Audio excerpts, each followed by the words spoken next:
Squint was deaf. That was the first thing people noticed about him.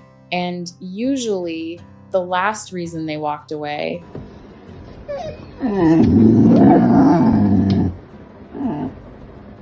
at the shelter, he spent most of his days sitting quietly by the window, watching people pass by.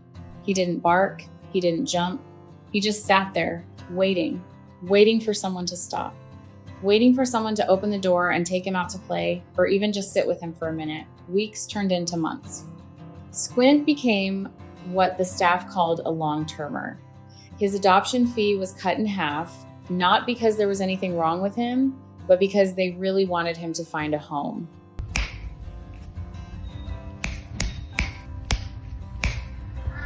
Squint! People showed interest at first. Then they found out he was deaf. And almost every time they chose a different dog, one who could hear. That was when she saw him. She stood there, watching him sit by the window, and something clicked. The more she heard people say he's deaf, the more she wanted him. When she left the shelter that day, she sat outside and cried for a long time. Eventually, she wiped her face, stood up, and said out loud that she couldn't leave him there.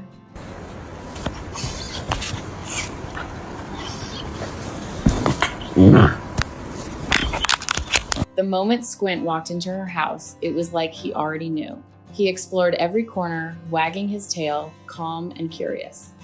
That first night, he climbed straight into her bed and went to sleep like he'd done it 100 times before.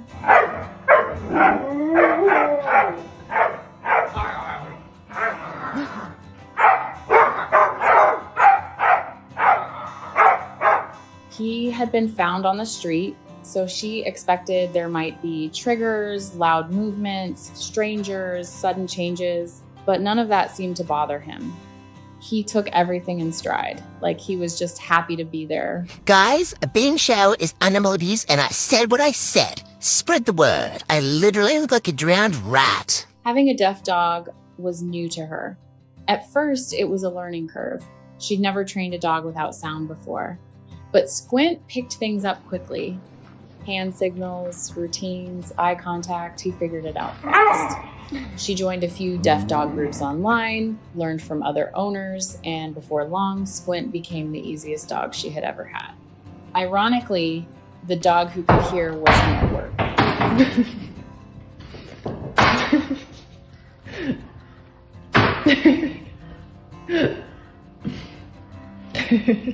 Squint and her other dog, Pablo, bonded right away. They moved as a team. Over time, she noticed little things that said more than training ever could. When Squint was asleep on the couch and someone came to the front door, especially when her partner got home, Pablo would walk over and gently lay against him. Squint would feel it, wake up, and the two of them would run to the door together.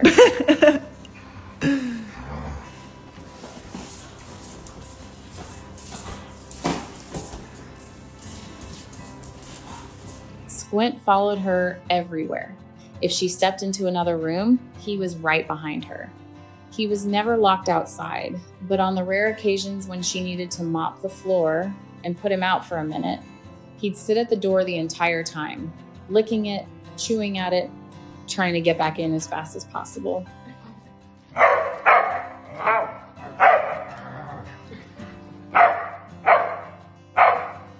At the dog park, people always noticed him.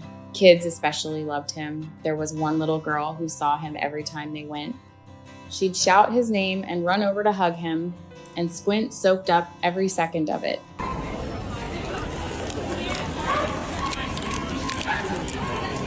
Over time, it became clear that Squint wasn't just a dog in the house, he was her shadow. Her constant. He fit into her life in a way that didn't need explanation. He wasn't a project.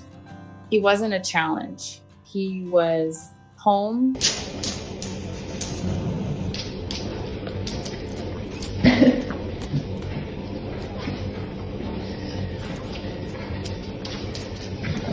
Now, he sleeps where he wants, follows her wherever she goes, and lives without worry. He's safe. He's settled. And if there's one thing he still needs to work on, it's staying away from the toilet paper.